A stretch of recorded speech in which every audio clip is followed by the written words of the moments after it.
Okay. Hi. I had a request.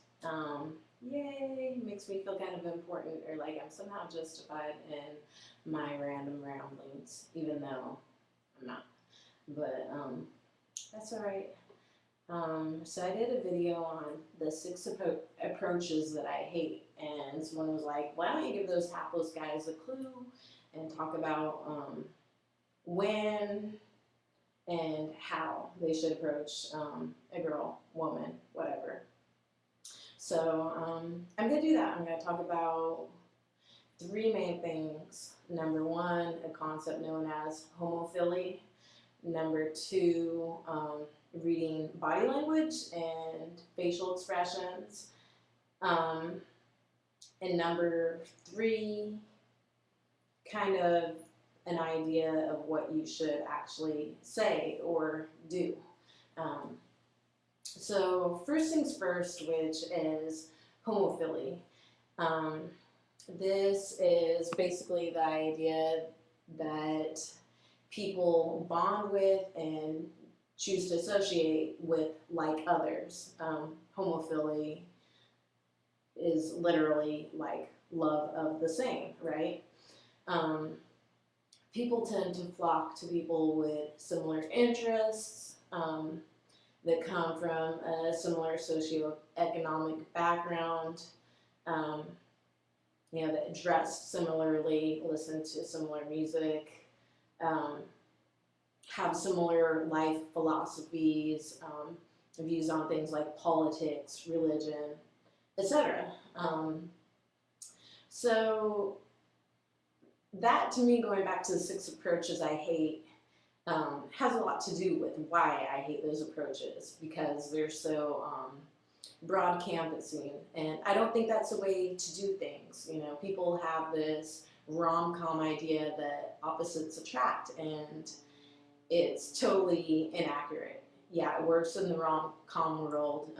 In real life, studies show, and I'm sure I know I know plenty, and you probably, if you think about it, have plenty of personal testimonies, that's a failed idea, like a failed notion as well. Um,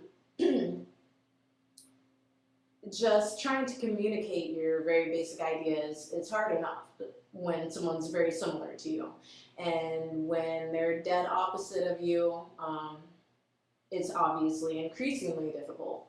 Um, so this is why I think it's a good idea to practice homophily in dating. Um, you have to have something beyond attraction to make things worthwhile, other than for a brief whatever. Okay. So there's that. Um, Secondly, the second thing I wanted to talk about was facial expressions and body language, right? There are times when people just want to do what they're doing and that's it, okay? You can't change it. Like, no, don't be stubborn and try to push through a wall. Like, oh yeah, she doesn't want to be approached right now, but maybe, I can just maneuver in a certain way and I'm going to warm up to her. And no, you're going to get on her damn nerves, okay? So, if you see someone who's just like kind of reading their book, and you're staring at them and they kind of look up at you like this is my annoyed face. It's like, can I fucking help you? Like, I'm trying to do something. I feel your eyes drilling into me. I'm not interested. If you have something significant, something pertinent to say it and let me get back to what I'm doing, okay? That's his face. Spit it out, let's go, and then get the fuck out of my face. That's what that's saying, okay? So learn how to read facial expressions and just honor it, okay?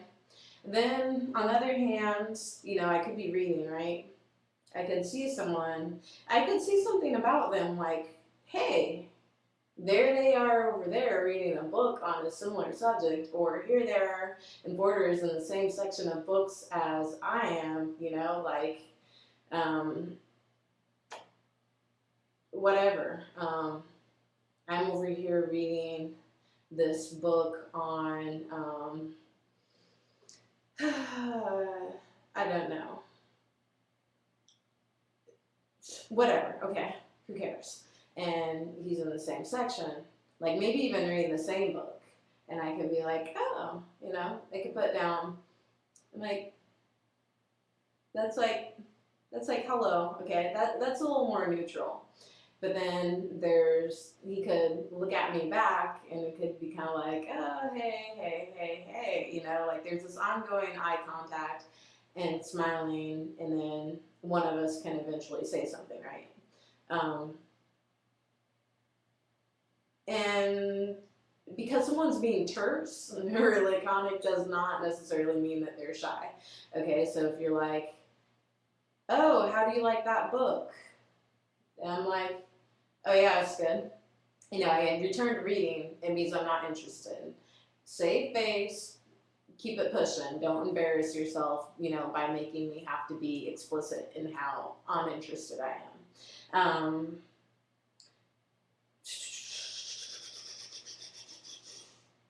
Sorry, I keep losing my train of thought. But on the other hand, if you're like, oh, how do you like this book? And I'm like, oh, it's great. I'm taking it for my abnormal psychology class.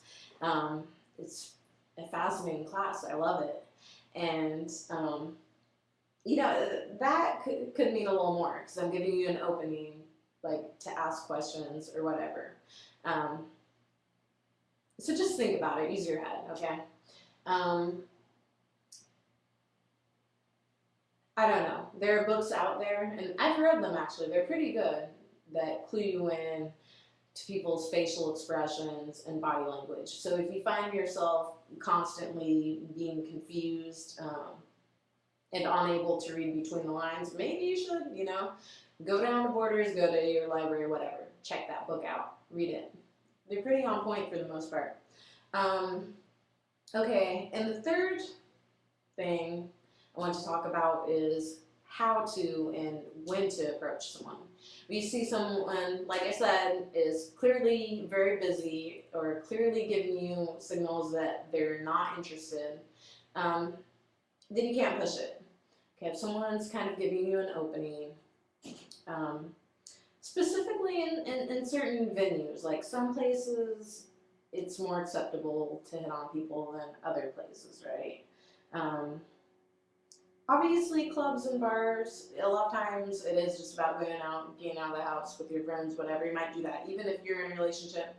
But it's also kind of a known place where you're like going out there to mix and socialize and meet new people. So I think there is a certain openness to meeting someone there. On the other hand, places like the gym, yeah, you have working out in common, but maybe for different reasons. Maybe you're working out because you want to bodybuild and look like Mr. GQ, and maybe I'm there because I'm training for a marathon. That doesn't really mean that we have that much in common. I guess we're both kind of concerned with our health, but for different reasons. I think places that are more of niche environments, whatever, are better places. But I think the preferred thing is that you see someone over time in a setting and you get to know them. And so you're not just taking a random leap of faith. You're not just saying, hey, I think you're good looking. Do you think I'm good looking? Let's date. Because that's inevitably going to fail. Like 999 times out of 1,000, it's going to fail. I think it's better to meet people through friends or through organizations, through groups, whatever. Then, do you know that douchebag Tom Likas? I used to beach lifeguard, and when I was on the bay, we had lots of time. I would listen to the talk radio, and I would listen to Tom Likas. Actually, even as much as I hated him, it was interesting. It made the time pass. So I'd just sit there and I would fume, but I would listen to it. But I heard him give like some good advice, you know, for every 3 days I'd listen, you know, for however long his show was, to him giving bad advice. You know, there'd be like 5 minutes of him actually giving good advice. One piece of advice he gave guys, which I think is good, is don't comment on a girl's looks when initially meeting her. Um, if the girl is anywhere from okay on up to stunning, she's heard about how she looks like a million times. Um, I would say especially in the Black and Latino community, because Black and Latino men tend to be a little more vocal about it, though I notice these days white and Asian men are also getting more vocal about it. So decent to very good looking women hear how they're good looking, so you're not really going to flatter them that much. And in fact, you're probably going to annoy them.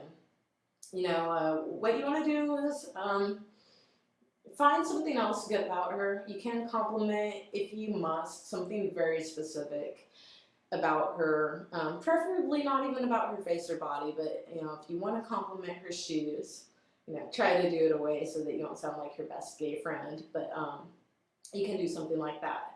But even better, something about her intelligence, her humor, her kindness, her wit, whatever you like about her besides her looks. And if you don't like anything about her besides her looks, just don't. Just leave her alone, you know, or find a woman who just wants to like you do, because there are women out there like that. But for women who you know, aren't giving you those type of signals, then save it. You're just gonna annoy her. So you can do that, you know, start with conversation. Take your time. Don't be desperate. Don't be overly eager. It's not a good look. And if you actually, you know, get her number, you can talk on the phone, you can ask her out on a date. When you're on the date, that's the time when you can finally comment on her looks. Like, oh, you look beautiful. Your hair looks great like that. I love the way your eyes look, with whatever, you know. Figure it out. Okay? Okay. Toodaloo.